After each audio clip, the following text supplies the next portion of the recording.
What's up, everybody? Sunday Sessions, episode 39. Here to deliver a ton of information about growing your e-commerce business. My name is Eric Catalano.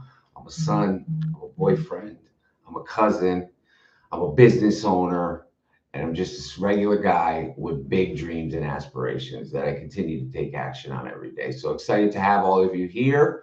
The purpose of these is I go live every Sunday as often as possible, and I answer your questions, right? I put the pieces of the puzzle together. So anything you got for me, I'm here to help. It's a pleasure, an honor, and a privilege to be able to be hanging out with all of y'all on this beautiful Sunday afternoon or morning or evening, wherever you are in the world.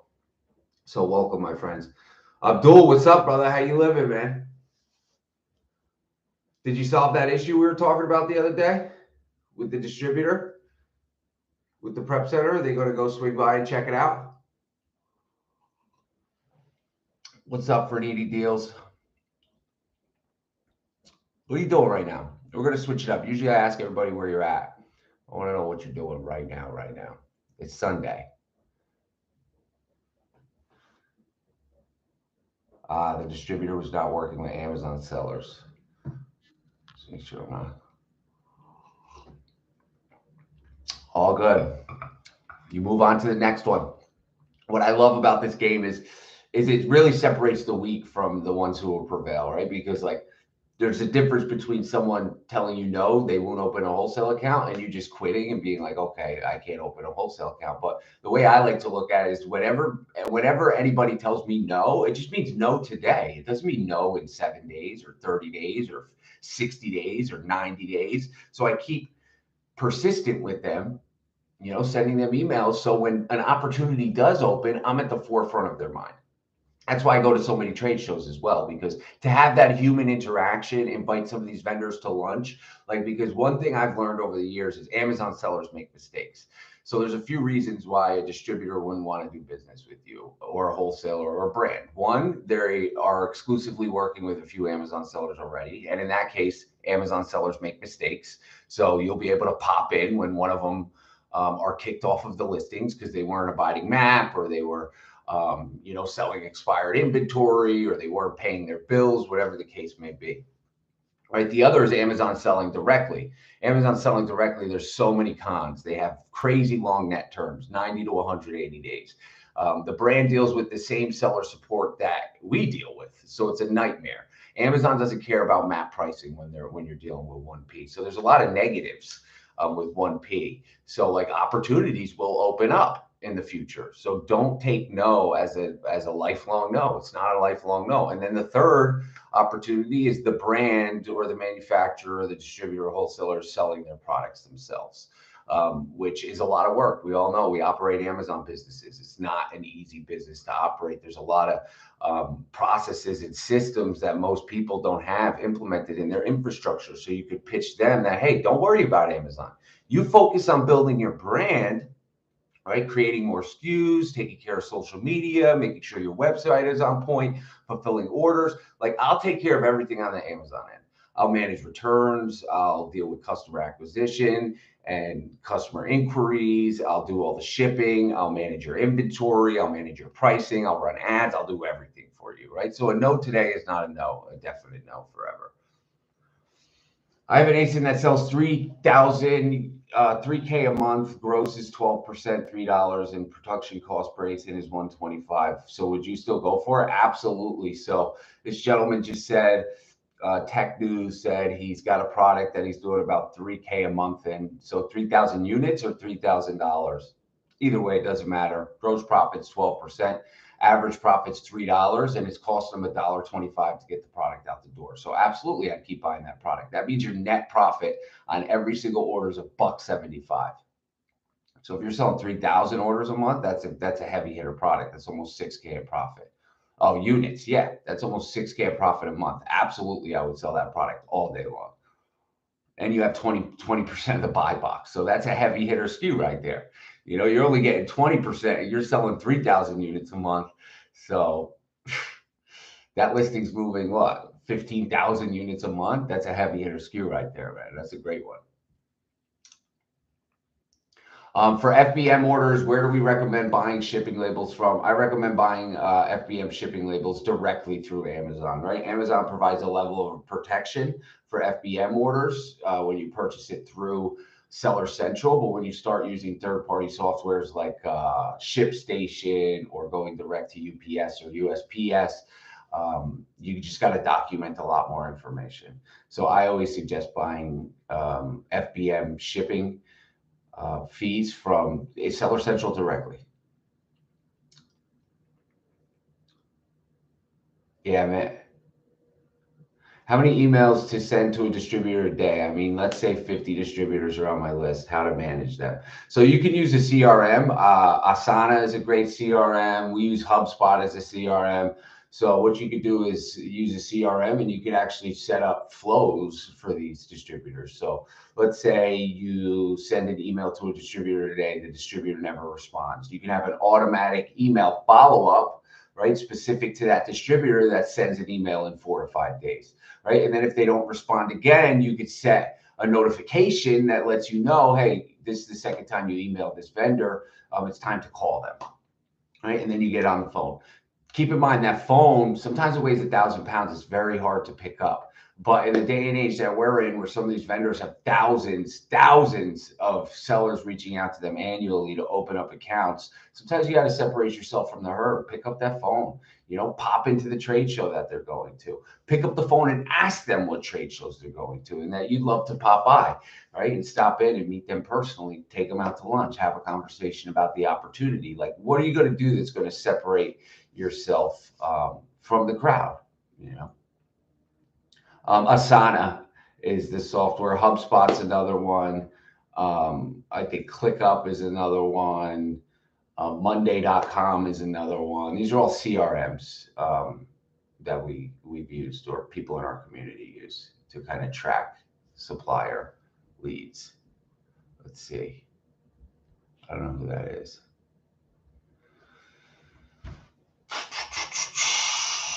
What else we got, Chia? First of all, welcome everybody. If you're just popping in, how you doing today? My name is Eric Castellano, and I'm excited to be here with all y'all. Just providing insight. I love doing this. I spend about an hour with y'all every Sunday. Sourcing on Walgreens as we speak. Dope. Whenever anybody asks me like what type of products they should be selling on Amazon, I just tell them like what you see at a Walgreens, CVS, and Rite Aid, right? Those are the products that we make all our money on. But we don't buy them from those locations. But if you're just getting started, it's a great place to start. We get them in bulk from wholesalers and distributors.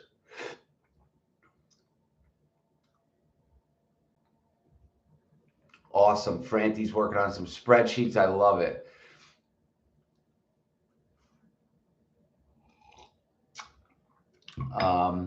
Got some questions over here. Eric, what does your course involve and what more can we learn from it? So it's funny. Let me actually pop open an email. It's a great one. This is an email I got today about our course, right? So it says, Blase Blah introduces ourselves. We started out drop shipping on Amazon.ca and Amazon.uk. And after 2 years, they're selling around $200,000 to $300,000 a month on those markets. He would like to enter the wholesale market. He said, I noticed that you're offering a course, a wholesale course. I checked the details of the course and I realized that I'm very familiar with all of the content. So I'd like to know in what other areas I can get your help. I just need reputable wholesale companies and some good products to list. And this is my response. I appreciate you reaching out. Let me move it over here so I'm looking at the camera. I appreciate you reaching out. I know you said you believe you know everything in the course, but you're doing $200,000 to $300,000 per month, and I'm doing $5.5 million per month. Although you think you know everything, you definitely do not. Our course is so much more than just training. It's live weekly coaching, private community access. I think you're selling yourself short by saying you know everything. I highly recommend joining EsellersRI. Our programs allow sellers your size to 2 to 5x your business in 12 months. Don't let your inability to accept help stop you from growing. Inside my community, we teach you ways to close more wholesale accounts, where to find them, and the live coaching and private community access is to answer any questions along the way, right? So we meet you where you're at, right? We have sellers at all different levels who join our program. Brand new, experienced, medium sized, doesn't matter, right? It's more of the infrastructure. So yeah, absolutely. Are there going to be some things you know? Sure. Are there going to be a lot of things that are illuminated through our program and our community and the live weekly coaching that you get for 4 months and access to over 700 wholesale businesses through our private Facebook group? Absolutely. The minute you think you know it all is the minute you stop growing. I've been in the game for 10 years. I'll never say I know it all. I'll never send an email to anybody like the one I just received from that gentleman saying, hey, I know it all. What can you really teach me? No, that mindset is going to stunt your growth and not allow you to continue to grow and thrive. So you got to chill with that. Chill with that mindset. That is not the growth mindset that you need. But essentially, our course covers pretty much everything you can imagine, right? Because my goal in EsellersRI is to get you to be a seven-figure seller, a multiple seven-figure seller. So then you could join Inner Circle and we can help you grow your business even more to 8 figures. That's the end of the day. Awesome. Yasinov's packing products right now. And he just joined EsellersRI last night. So welcome to the community, my friend. It's a pleasure. Yep, let me just confirm. Yep, last night or 129, 146 in the morning. Dude's a hustler. Love it, my friend. Welcome to the team. We'll see you on tomorrow night's live coaching call. What else we got here? We got some questions piling up. When Source Correct coming out for EsellersRI? So it's still in beta. I don't have a timeline for you. Right now we have about 40 users on it in Inner Circle. They love it. It's very efficient. Right now we're also adding some new features to it, like 2D shipping software, as well as automatic reordering. There's a lot of things that we're adding to it. So I do not have a timeline for when Source Correct will be released to the public. Right now, our main focus is to provide it to our Inner Circle community members so they can continue to thrive because they've made the investments in themselves while we work out the kinks of the software. For grocery items, when customer returns due to missing fulfillment promise or damage during transit, do we get reimbursed for that or is it a loss? So if it's through FBA, Amazon should be able to handle that for you if it's lost during transit. For your returned items, missing fulfillment promise, because there's no returns on grocery items, but based on what you told me, the customer never received it, so it's damaged during transit. So that means it's a completely different category. So you should be able to get Amazon to reimburse you for those. Yeah, keep submitting it. Amazon's not accepting your EE distribution invoice. Keep submitting it. I suggest also printing it out. You can highlight the UPC. You can write the ASIN next to it. You can circle that it's been paid. You can circle that it's been an invoice. You want to point out all the pertinent information. And you want to make sure that it has your company information, a phone number, your address. You also want to make sure that it has the distributor or wholesale's information, a website, a contact email, because this is how approvals work. I own a wholesale company. I used to sell to a lot of Amazon sellers. What happens is I fulfill an order to an Amazon seller. And Amazon, when they submit the invoice for approval, Amazon actually calls me directly. And they say, hey, I have invoice number 11111 here. Can you confirm how many units are of item number 123? And I'll say, oh, this customer orders 72 units of item number 123. Check. Okay. And then they'll say, hey, how many units of item number 1234 did they order? And I'll say they ordered 48 units of item number 1234. And they say, check. And they say, okay, awesome. Confirmed. Thank you. And then they will approve you for that category. So sometimes it takes multiple submissions and they actually do reach out to the wholesaler. That's why creating inauthentic invoices is no bueno. Highly advise against it. It's a great way to get your account shut down.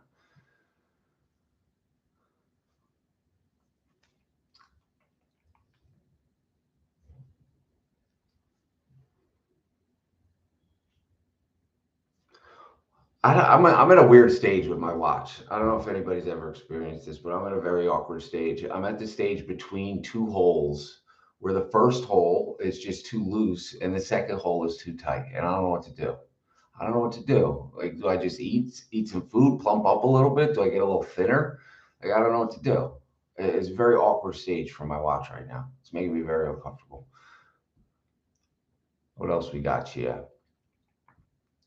Ungating categories, talk about it. It's very straightforward. Essentially, always follow the prompts all the way through. So this is something I just had a phone call with a young lady in our course the other day, and she didn't know that when it says request approval, like keep clicking all the way through, right? Because it's going to give you sometimes an auto ungate. Most people just stop right there and they're like, oh man, I'm not going to be able to sell this product. I'm going to give up.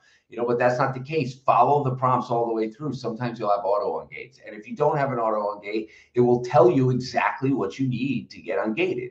And usually it's an invoice with at least 10 units on it from a reputable wholesaler, distributor, manufacturer, or brand that you can submit for ungating. So it's a very simple process. Don't overcomplicate it. And about 3 or 4 days ago, I posted a video on Instagram that gives you 7 companies that have very low MOQs and their invoices work for approval. So you can use them 100%.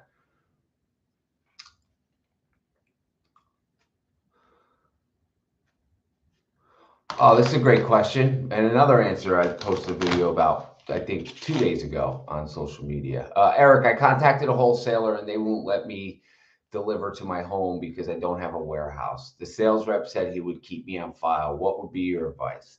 So you have 3 options if they won't ship to your home. You can ask if they could ship it direct to Seller Central or Amazon, not Seller Central. You can ask them if they could ship it direct to Amazon, and you can use Amazon Prep Services. Now, keep in mind, if there's any bundles or multi-packs, it's not something they'll be able to do because Amazon does not offer prep services for bundles and multi-packs. Or you can ask if they could ship it to a prep center. And if they ship it to a prep center, the prep center can bundle your item, package it, do bundles and multi-packs, all of that, and then send it to Amazon. You just got to weigh out the cost structure and the fees for shipping to the prep center, if there is one, the fee to prep the item, as well as the fee to get it shipped to Amazon. And then the third option would be to partner with a local UPS box. I know a lot of people in our community, they have UPS boxes, and some of these UPS boxes you're able to ship pallets to. I know Jorge in our business, in our course, for a little while there, he was getting 2-3 pallets sent to a UPS box. You just got to have a talk with the manager. And then something else you can do is partner with local businesses. Right. So let's say you got a friend who has a warehouse, he lives right down the street, or he's got a storefront. You could actually use their address to get the product shipped to, and it would be invoiced to you.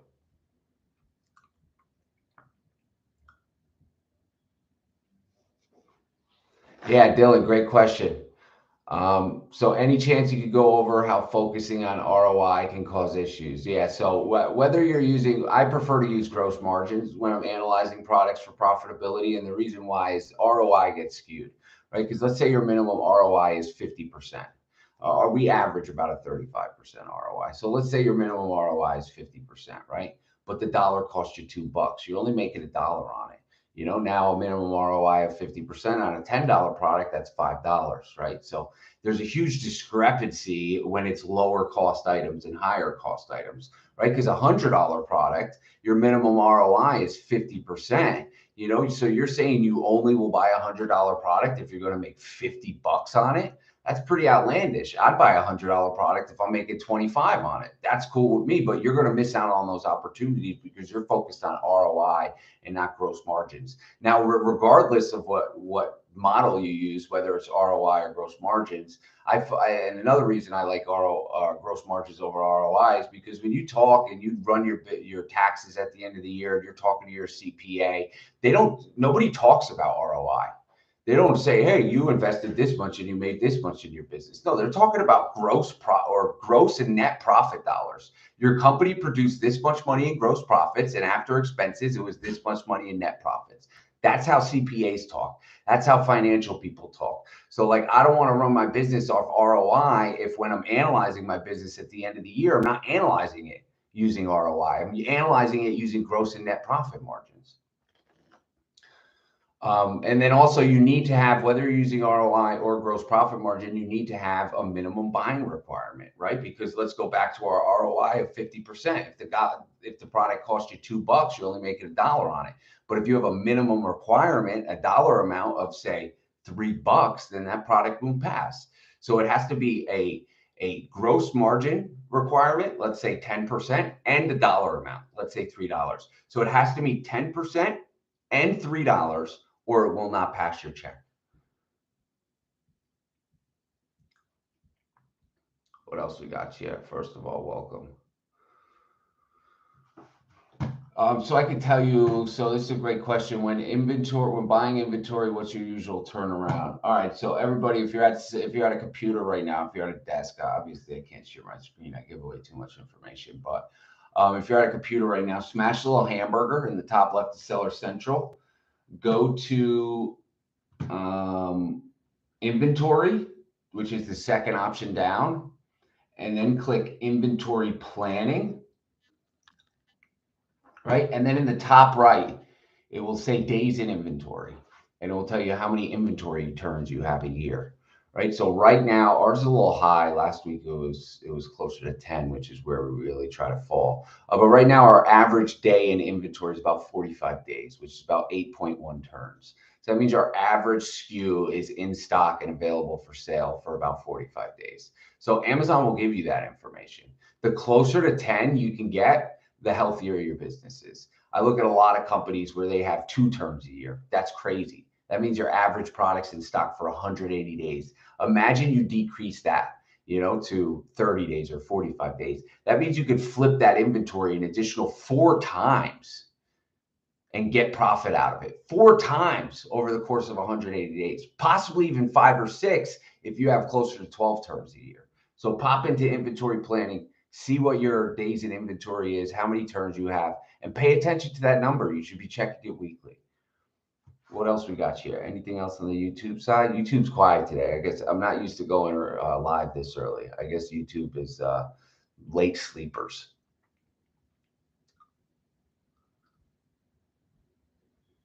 Yeah, tax questions, man. I'm not the guy for tax questions. Ask your CPA. I'm not the guy. I don't want to direct you wrong. There's different requirements in different countries and different states. So ask a CPA your tax questions, please.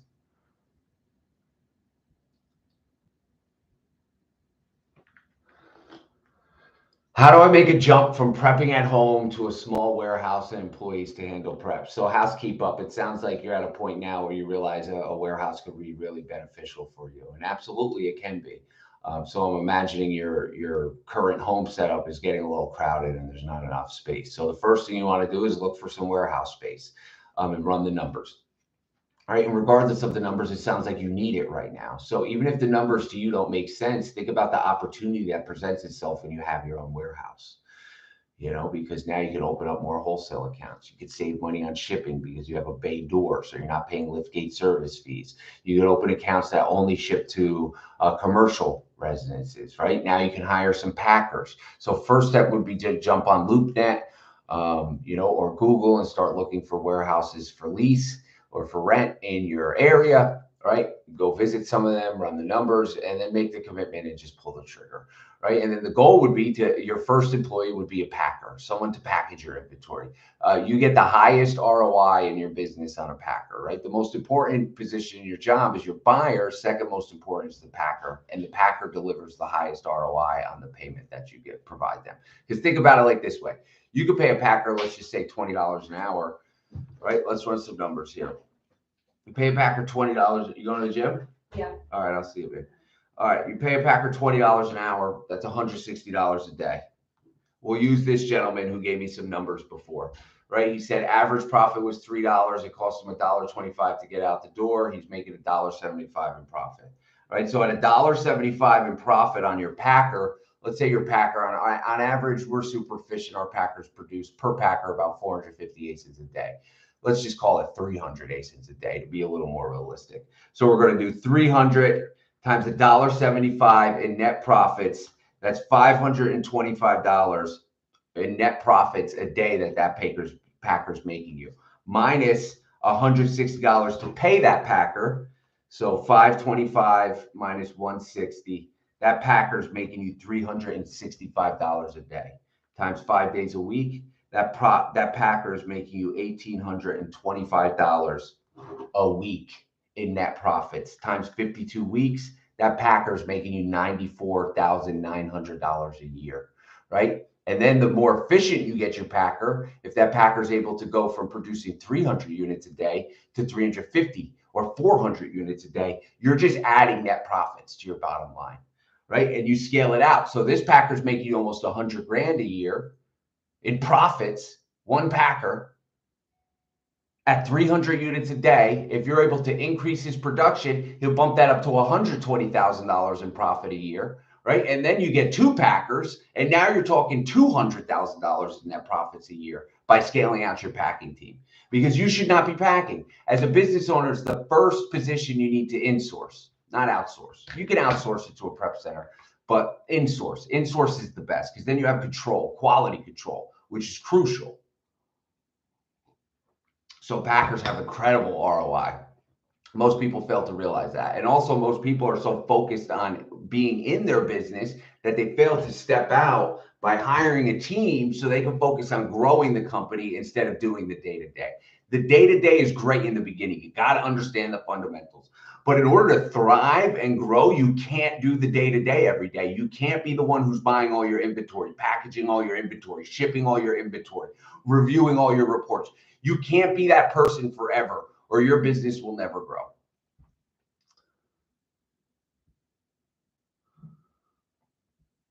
Average cost of goods for total sales for your typical wholesale business is between 40 and 45%. So let's say you want to do $100,000 in monthly sales. In order to do $100,000 in monthly sales, you'll have to spend about $40,000 to $45,000 on inventory. It's a great number to understand. It's a great question as well. Y'all are getting better with these questions. I feel like every weekend, I don't know what I did. I don't know what I did there. I feel like every weekend these questions are getting better. Got any questions from the YouTube side? I don't know what's going on here.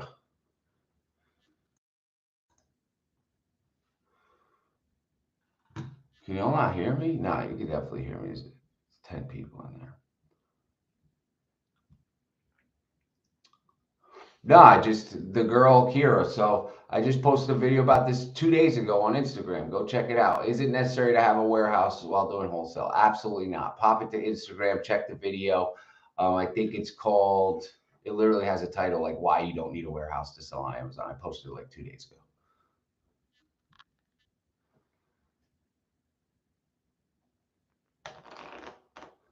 A friend talked to me about you, and I am on the way to start my online business, but I feel lost. It makes sense you feel lost, especially if you don't have any guidance. This is something I realized, right? I'm looking to buy a few properties this year, right? So initially last year, at the end of the year, I started watching a lot of YouTube videos. And before I knew it, I had like 10 YouTube videos bookmarked. I had all these TikTok videos saved. And it was all scattered all over the place, right? I realized I was doing myself a huge disservice because instead of learning from one person directly, I tried to learn from this, real estate entrepreneur and this real estate entrepreneur. And I tried to put all the pieces of the puzzle together, right? And it wasn't serving me. In multiple months, I got nowhere, right? And then I was just like, you know what? I'm going to pick my favorite out of all these real estate guys, and I'm going to buy their program. And that's exactly what I did. And now it all makes sense to me because I'm not putting the pieces of the puzzle together. It was a step-by-step guidance with the opportunity to ask questions to this real estate professional and grow my real estate portfolio. So like if you're at a point where you feel lost and you're confused, the best thing to do is pay somebody to show you the way, pay somebody for guidance. The same way if you were trying to learn a skill or a trade, right, you would go to a trade school. If you're trying to become a carpenter, you don't just go start swinging a hammer around outside. Absolutely, you'll learn some things. But in order to become a carpenter or an electrician or a plumber, you go to a trade school, right? If you want to become a lawyer or a doctor, you go to college, right? If you want to become an Amazon seller, you invest in someone who's doing it already, and you have them teach you and show you the way. Because figuring out yourself is going to be much more complicated. You're going to make a lot of mistakes in the beginning. I made a lot of mistakes in the beginning. I've lost hundreds of thousands of dollars over the past 10 years selling on Amazon, right, through mistakes. I've made it back tenfold through the profitable items that I'm purchasing. But you need a guider. You need a teacher. You need someone to show you the way. You need a shaman.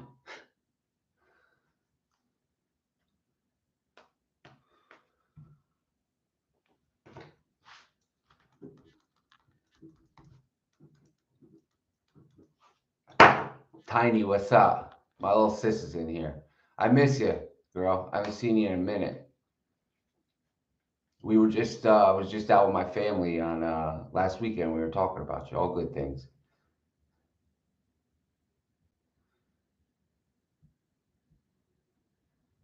Thanks. Beard's on point. Appreciate y'all.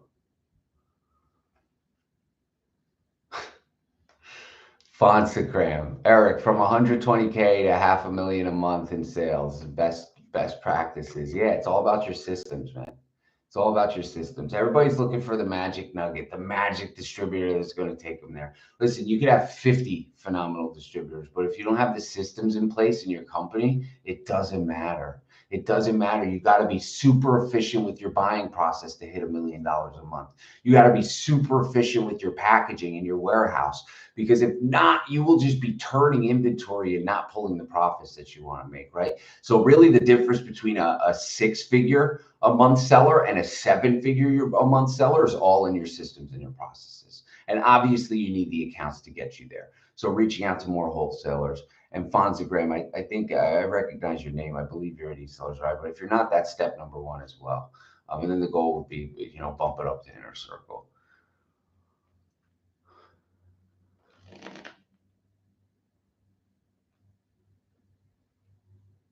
How to get more reviews as a new seller. So I'll give you this step by step. So go to your orders tab, right? First, click the little hamburger. This is how to get more seller feedback on your orders. And I believe you can go back 60 days on these. So you want to go to your hamburger in the top left of Seller Central. Everybody do this right now, right? Right now, or take notes or screen record this shit, because this is going to be huge, especially if you're a new seller. Seller feedback is massive, my friends, massive. So you want to pop into your orders tab. You want to find an order that's completed. I'm going to have to go back like 60 pages to get a completed order. Let's go back 100 pages. All right, you want to go back to an order that says payment complete and it's green. You want to click on the order ID, and in the top right next to refund order, it says request a review. You want to do that for all of your listings, right? I believe you can go back 60 days, might even be more, might be a little less. I'd have to check it to confirm. But regardless, you want to go through all of your completed items and request a review. Now, that is not a product review. That is a seller review. It's seller feedback, right? And keep in mind, you'll get about a 1% seller feedback conversion. So out of 100 orders, you probably only get one feedback. That's okay. Don't beat yourself up. It's a time thing. It's a time thing. I got over 150,000 seller feedbacks. Took me a very long time to get them. Initially, we were requesting feedback. So not only can you request them a review through your manage orders, if you're smaller, it's much easier to do that. So you don't have to pay an additional service fee for like one of these automated refund seller feedback request softwares. But if you're much larger and you have, hundreds of orders coming in a day, then you'd want to use a seller feedback software like Feedback Wiz, Feedback 5. And there's a few other out there as well.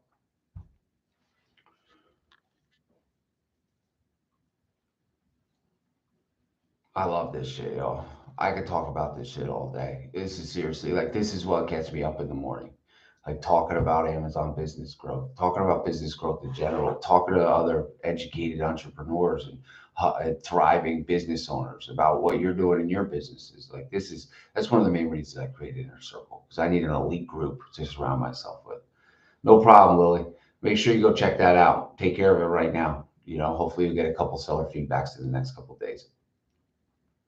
Have we had any issues booking hazmat shipments? Have had storage limits to support the shipment. Have 83 SKUs, but when I try to move forward, it says please remove 81 of the SKUs. No, we've had no issues. You want to just check your cubic feet limits as well as your quantity limits.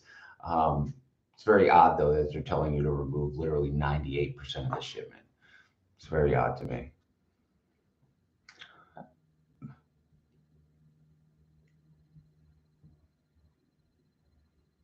And there's Jorge saying he's still doing it. He's still getting pallets to UPS boxes. Yeah, we buy from a few distributors that sell on Amazon themselves, with the understanding that the relationships there and the communication is open. Because I have no problem buying a product that the distributor is selling on. But if they tell me they got 50,000 units in stock and they're going to continue to pump them in Amazon, they're going to be much more mindful of the items that I purchase. And I also find that from an Amazon perspective, my team of very sophisticated and well-trained buyers has the ability to pull ASINs out of catalogs that most people cannot, right? They're able to find opportunities on Amazon versus the catalog that most people cannot. So even if the distributor is selling on Amazon, I guarantee you there's products that they have in their catalog that they're not selling on Amazon because they didn't find those listings, whether it's the bundles, the variety packs, the multi-packs. So there's a lot of opportunity there. Don't sleep on that. Cars and cleaning. Hey, Eric, what would be your most recommended way to increase capital purchase inventory? So about 4 or 5 days ago, posted a video exactly on this on Instagram. Just pop it in. I think it's called ways to get funding for your Amazon business. But essentially, it's a Twitter feed, but it's screenshotted and posted on Instagram. Essentially, the way we recommend initially is credit cards. Credit cards will be your easy access to capital. There's no reason whether you need to pull your business credit or your personal credit to get that first credit card. You can't get a line, between $5,000 and $15,000 opened up initially, and then you'll be able to leverage more business cards. The cards we recommend, Amex Plum is great, gives you a 60-day grace period to sell products on Amazon, which technically allows you to buy the inventory, sell it, and then pay the card back with the money you made for the inventory. So it's like free money. Another one good, Capital Spark is good, Chase Ink is good. These all give you 1.5 to 2% points back on your purchases. Next way to grow capital would be you can have private investors, SBA loans, private bank loans. You could use funding opportunities like sellersfunding.com, 8Fig. These are all companies that offer funding. But the first thing you want to do is leverage credit cards for capital. Makes total sense. I'm a little behind here.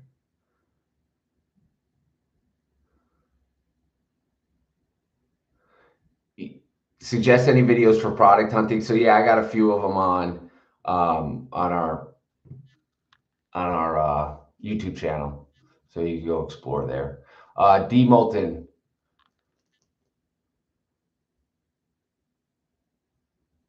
Okay, so Eric, I bought your course, which is amazing, by the way, and you mentioned something about Monday live calls that I might have missed or I'm not aware of. So how do I end up on the Monday call where I go to Facebook? Please explain. So D, search the term in your email, welcome to EsellersRI. In the fulfillment email we sent you a couple minutes after you joined, it had the step-by-step instructions on A, how to log into the program, B, where to join the Facebook group, and C, it was a short video to watch showing you how to do live weekly coaching calls. And also, if you go to the course calendar in EsellersRI in school, you will be able to click register as well. Let me just see, Dennis Moulton. And unfortunately, so this is what I'm going to have you do, Dennis. I'm not aware of how, so I ended up. If you never joined any of the calls, so you get four months of coaching when you join, and you joined on 8/22/2022. So your calls technically expired on December 22nd, 2022. So you don't have any calls left. You can renew the calls, but here's what I'll do. If you've never attended any, send me a DM. We'll get you set up. We'll get you back in the calls so you can leverage those. And then after your 4 months of coaching, it switches to a subscription if you want to continue. It's like $250 a month, which is well worth it. Spend 2 hours with me and our team every Monday night for $250 a month. You can't go wrong with that shit.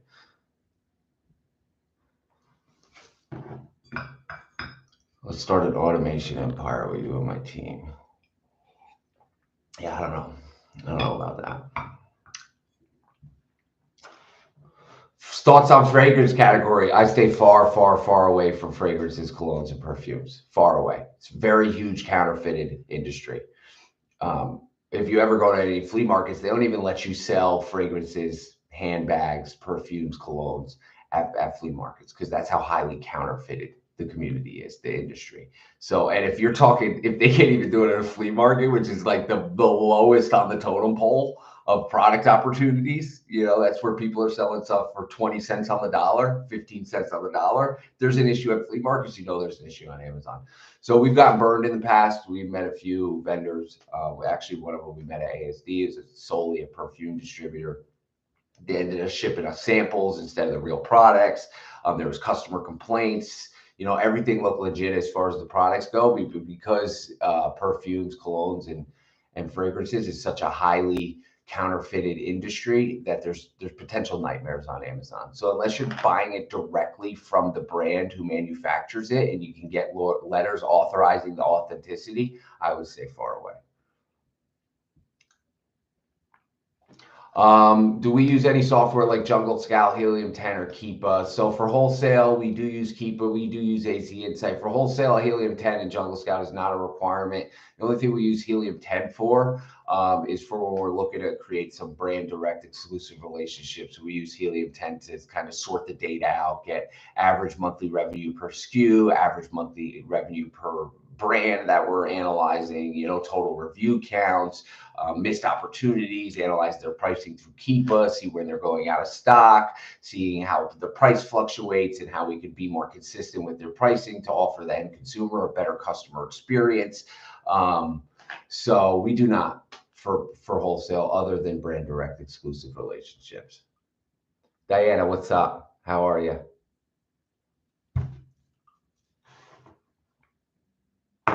Yeah, absolutely. D Bolton. No problem, D. Dennis. No problem, Dennis.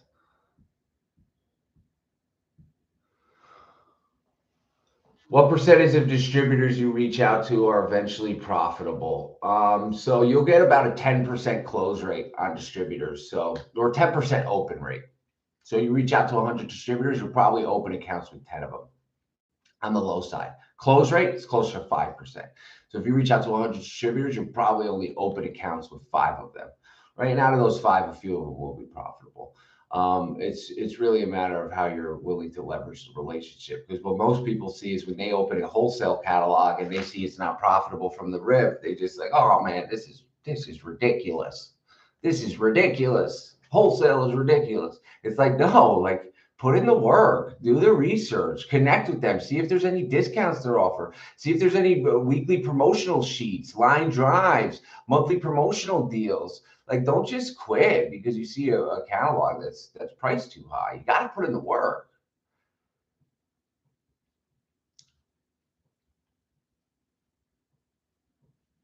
Christopher, we built our own inventory management software.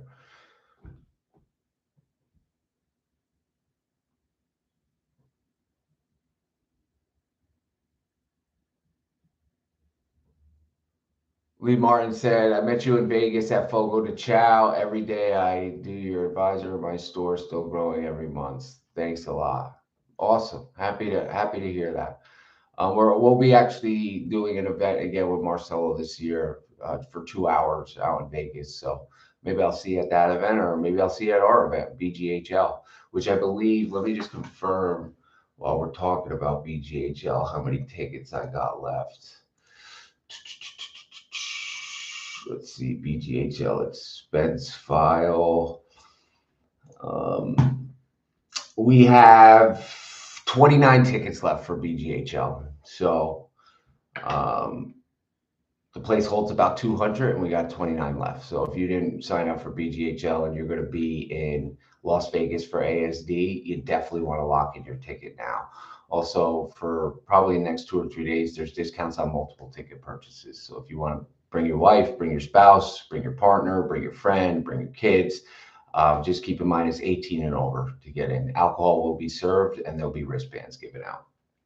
But yeah, we got about 29 tickets left, and BGHL is really cool, right? It's a 6-figure event. Like for us to host BGHL, it costs us over $100,000, right? So like we curate the event to teach all of you about growing your business on Amazon. We have some phenomenal speakers. First of all, I have the same MC that Russell Brunson, Tony Robbins have used. His name's Devon, and he's an OG in the game. He was our MC last year. We got some incredible speakers. CJ, he's an Amazon lawyer. Vanessa, she's an account health specialist.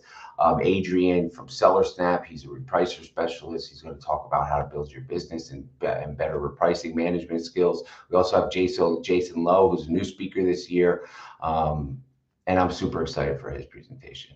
He's like an OG in the game. He's part of the inner circle with our Canada guys, and is very knowledgeable. He's been doing his own inner circles and masterminds for many years, and I got a lot of love and respect for the guy. So I'm super excited for him to speak at the event. And then obviously me and Sebastian will be delivering some heat as well. And then there'll be some opportunity to network and really meet some of these people that are in this live right now, like in person, right? And build those in-person relationships.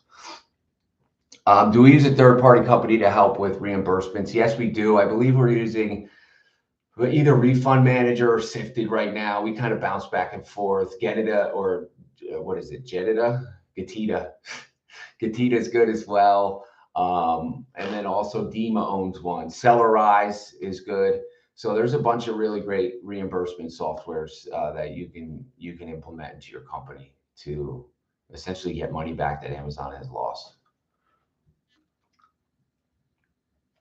What's the biggest challenge for us scaling our business? So the biggest challenge for us right now is space.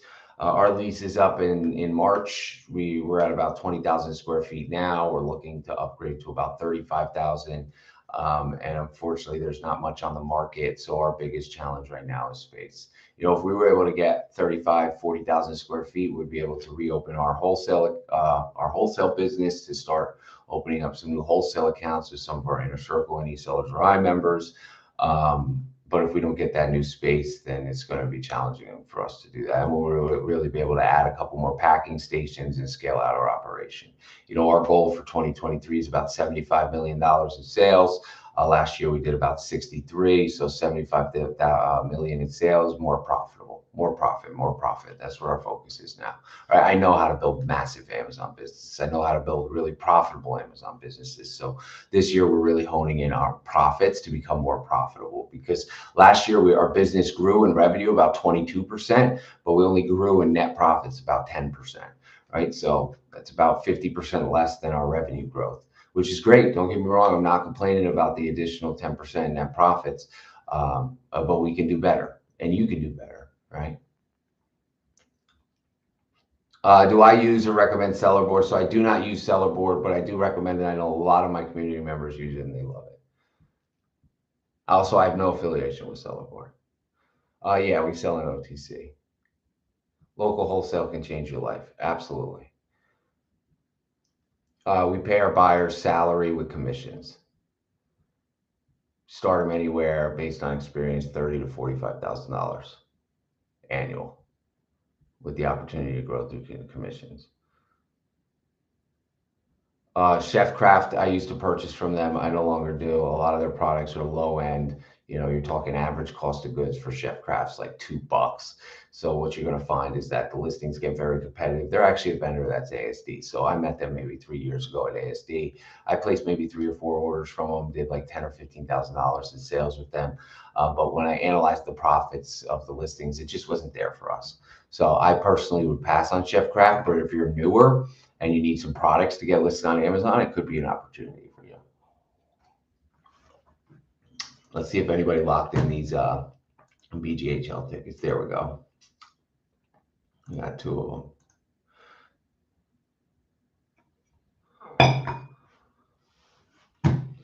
Let me get this guy in the Facebook. So what else we got here? BGHL, there's a link in my bio. So just go right here on Instagram. It's the first option. It says sign up for BGHL. It's very intuitive. You click it, you fill it out.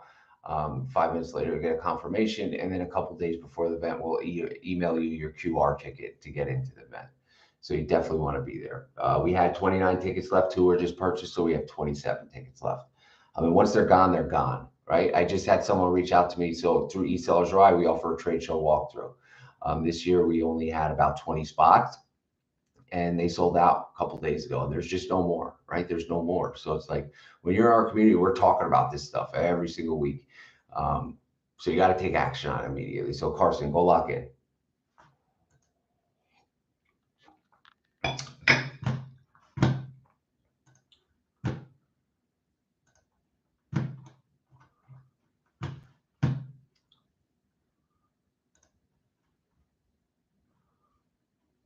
What else we got here?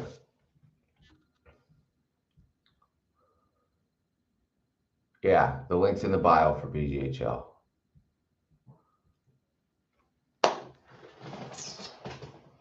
What's everybody got going on tonight? I got to go buy a suit.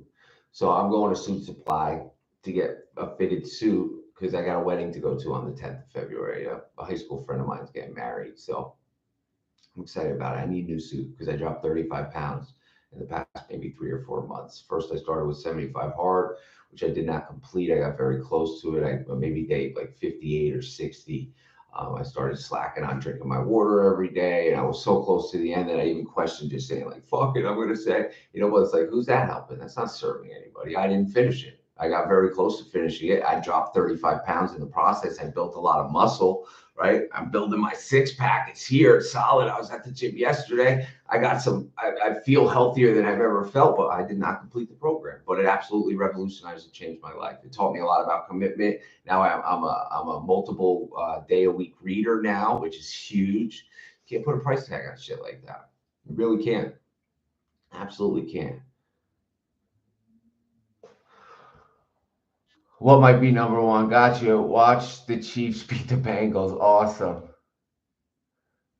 I usually go live once a week for the public. In my private community, I go live every week for about 2 hours, and then I leave the live open in EsellersRI. Sometimes people are on there for 5, 6 hours, just networking and talking. And then Inner Circle, we have a live once a month, twice a month actually.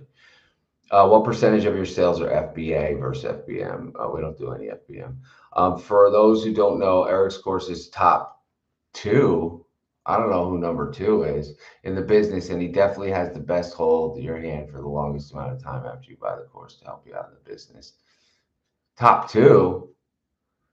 It's number one, bro. I don't know who number two is. Oh, we got to talk about that.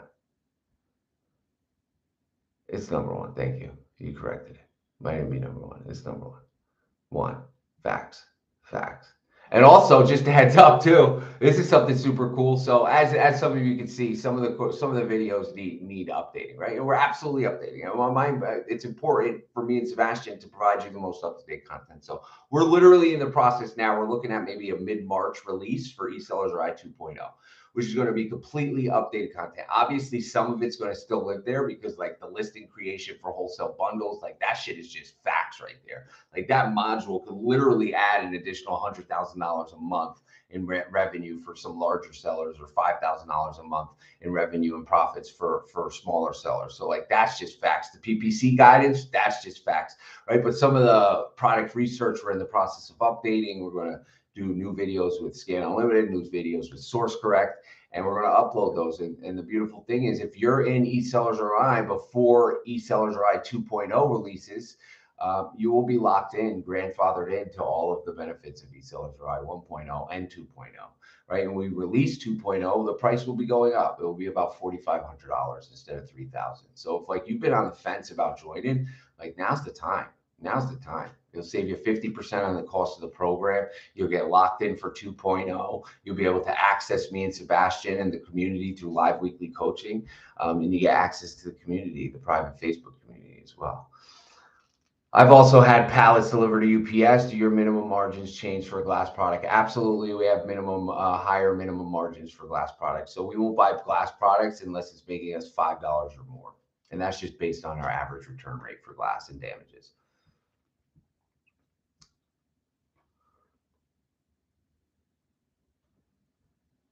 Absolutely, Diana. She said for all the Insta followers, if you're going to ASD, you should go and meet wholesalers, open accounts, then go to BGHL if you're serious about growing this year, make a change this year. I agree. I agree. We love you, Diana. That's why your business did $1 million in sales this year, right? Because you and Elijah and your husband, you guys are crushing it. No problem.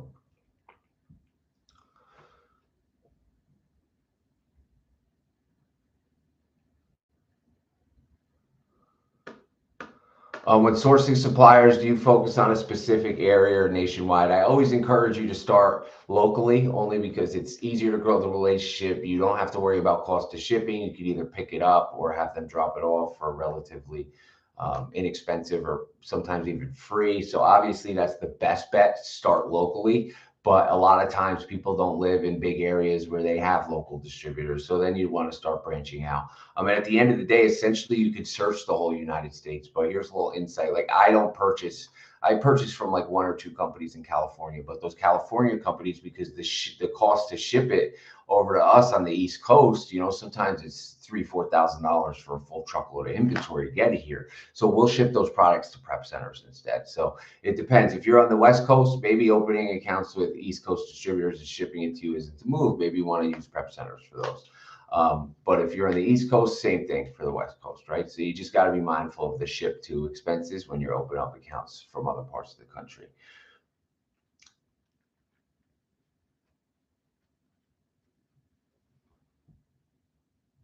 Yeah. So yeah, he's awesome. Thanks for the Sunday morning info. No problem. Does your program help those outside of the United States? Absolutely. We have dozens of sellers internationally. We got about 24, maybe 36 sellers in Canada, another dozen in the United Kingdom, a few from Mexico, a few from Colombia, a few from, where's the other place we got a lot of people from? Romania. For some reason, we have a lot of Romania and Turkish sellers in our community as well. So absolutely, what we teach is universal. It could be implemented in any Amazon marketplace. Obviously, like the business structure is a little different, but there's people in the community to help you with that. So Business Growth Tax Live is just go back and watch it. It's a live event. So it's an Amazon sellers event. It's during ASD. There's already hundreds of Amazon sellers out there. So what we do is we get you all in one room together. We have speakers. We give you tips and tricks on how to scale. We talk about what we're doing in 2023. There's an opportunity to network. It's a game changer.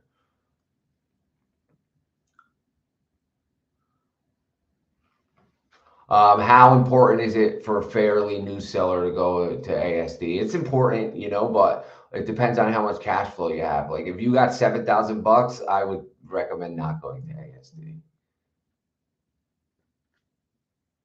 Oh, wow.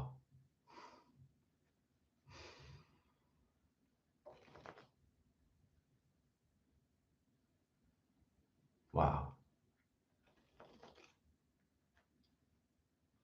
Humble Ted's grandmother just passed away, Babcha. He just sent me the message. She's been in hospice for a couple of days. Phenomenal woman. Wow. I gotta call him in a couple minutes. How important is it for new sellers to go to ASD? So if you see Humble Ted at ASD, show him some love, please. You can use it. It's important if you have the funds. It's important.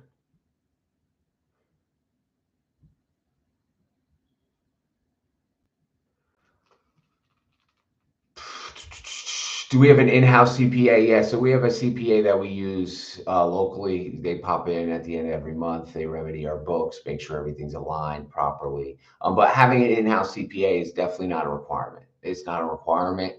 There's CPAs all over the country. I just, at our level and our size, we prefer to have that face-to-face interaction with them, right? So we could sit down once a month and be like, okay, this is where we're at. This is what we need to do. This is how much money we need in our company. Yeah, it's possible to run a wholesale business in the US remotely from outside the US. Yeah, I got dozens of people in the community doing that as well. Thank you, David. Appreciate it. Thank you, Diana. No, they're Polish, Shulim. Thank you. Thank you. Thank you, everybody.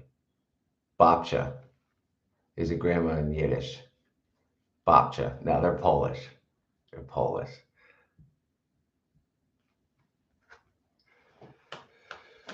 All right.